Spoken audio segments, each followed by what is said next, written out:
And then it goes without saying, obviously, that during the first phase of the trial, the accused might raise self-defense, alibi, identification, or any other of the mainstream defenses to respond to the Crown's allegations, and then only bring on the issue of criminal responsibility or mental disorder leading to lack of criminal responsibility at that point where the Crown is obtaining a finding of guilt.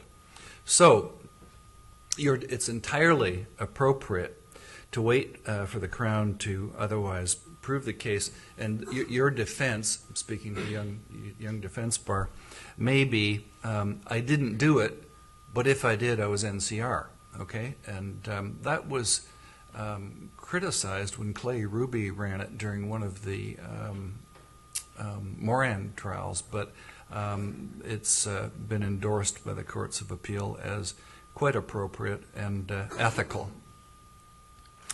When it comes to assessments, again, I just reiterate what I was saying with respect to sentencing. The same tactic applies. If you can obtain a private assessment, so much the better. And again, I appreciate that cash retainers aren't plentiful, and I don't know how Legal Aid is doing with disbursement authorizations for criminal responsibility. Are they pretty easy to? No, we're still getting Yeah. in serious cases when the issue arises. Okay. Well, so again, for the same reasons, you're much better, obviously, to get the report on that basis than through a court-ordered assessment under 672.11 for the obvious reason, again, that your report will come back and into the hands of not only the Crown but the court. And containment is tactically a wise thing for you to try to keep. The Crown, on the other hand, again, can only ask for an assessment dealing with criminal responsibility, as was before when the defense puts his criminal responsibility or mental state at the relevant time into issue during the course of the defense, or if the prosecutor's able to satisfy the court that there are reasonable grounds to doubt that the accused is criminally responsible. Now, for the Crowns in the audience, it sounds a little tough, but I don't think it necessarily needs to be. When you take a look at the typical case where the accused is arrested, and immediately upon his arrest, it's quite obvious that there's something going on psychiatrically. It puts his fitness in issue. He's tried summarily, very close within hours or days of the alleged offense, and he's found to be unfit and packed off on a treatment order. Well, when you have that kind of a chronology, which is fairly typical, the Crown is able to point to the fact that, look, at or about the time that the allegations occurred, the accused was so compromised that his fitness to stand trial was put in issue.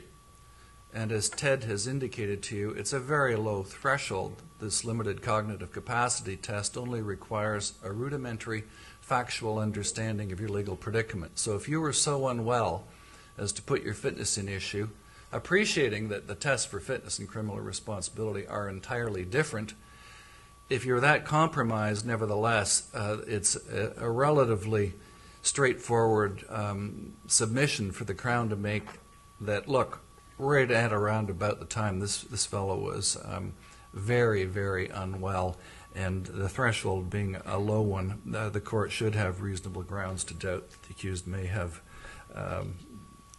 not been criminally responsible, or believe that the accused may have not been criminally responsible. I think I got a few negatives in there.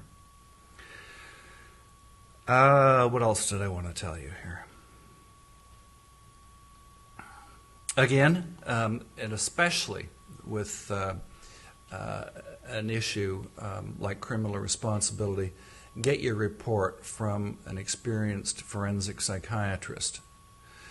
I have seen, even from forensic psychiatrists, reports that kind of go like, the accused is has a lengthy history of schizophrenia.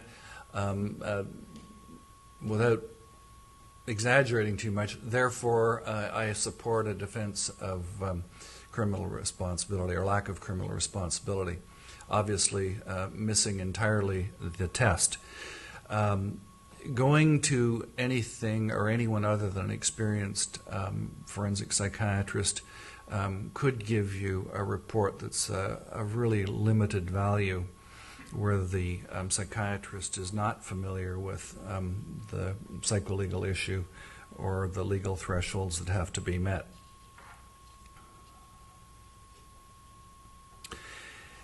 Tactically, when you retain your psychiatrist, this is assuming you're able to get either a private retainer one way or the other, provide your psychiatrist with everything you've got, the good, the bad, and the ugly. There is no point in trying to manipulate the data that goes to the psychiatric opinion, because it will inevitably blow up on you during cross-examination. It's garbage in, garbage out, right? The opinion is only as strong as the factual foundation upon which it's built.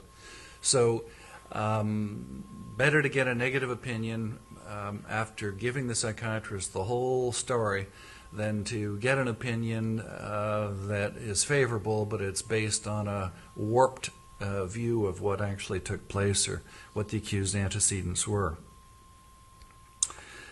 And on to probably my most important part, from my perspective at least, dealing with the issue of criminal responsibility. And the reason why, again, to underline the point, why you really want to go to an experienced forensic psychiatrist. An important question is obviously to the psychiatrist, do I have an NCR defense? And the psychiatrist says yes, and you think, oh great, we're off to the races. Well, hold on. An equally important question for your experienced forensic psychiatrist is, do I want one? Okay? Now, any forensic psychiatrist, an experienced one, will have had experience before the review board, and Anita Zaghetti is going to tell you all about that in a few minutes. But you want to know, upon a verdict of not criminally responsible, what is the likely disposition? Okay? First of all, if the state's not able to demonstrate that the accused constitutes a significant threat to the safety of the public, an absolute discharge is automatic and away you go. But it could be that in respect of a relatively minor to mid-range offense, the outcome is that the accused, at a subsequent assessment focused on what is the least onerous, least restrictive disposition, determines that the accused is a significant threat. And, we appreciate that he stole the chocolate bar, but he's extraordinarily dangerous. And, again, at the risk of using a ridiculous example, you can have somebody tucked away under the jurisdiction of the ORB for a heck of a long time, grossly disproportionate to what would have happened had the accused avoided the defense, gone through the normal prosecutorial stream, and received his suspended sentence or whatever it might have been. So try to anticipate, ask your expert, okay, let's assume we get the NCR verdict. At first instance, will the court can, of course, hold the initial disposition. Will it be possible for the Crown to demonstrate that the accused is a significant threat? If so, for a guy like mine, what is likely the least onerous, least restrictive disposition? Now, of course, if your accused is out of custody at the time of the verdict, it's extraordinarily unlikely that he'll be put in. But if he's in custody, there's a whole range of dispositional options, everything from lockup at a maximum secure forensic facility up at Penetanguishene, all the way down through to minimum secure hospital settings. But the restriction of liberty can be severe, and it can be grossly disproportionate to the so-called index offense. There is no necessary or logical correlation between the seriousness of the index offense and the consequences, liberty-speaking wise, that come about from the verdict. Similarly, to the Crown attorneys, it's exactly the same question. Do I want one?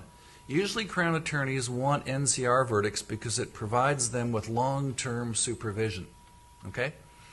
But the same problem exists for the Crown attorney, except in reverse. Do I chase down an NCR verdict, put in a lot of work over the accused's objection, only to find that the court at first instance is not able to find that the accused constitutes a significant threat to the safety of the public? And if that happens, he skates. And just as the consequences may be disproportionate from a defense perspective, they may be disproportionate from the Crown perspective as well. Because theoretically, in a homicide, if the state can't demonstrate that the accused constitutes a significant threat to the safety of the public, he walks. It's an absolute discharge. So for both the defense and the Crown, the first question is, do I have an NCR? A really important secondary question is, do I want one? So I think Anita is going to tell you about what happens once you obtain one, either because you want one or because the Crown got one that you didn't want. So there you go. Thank you very much.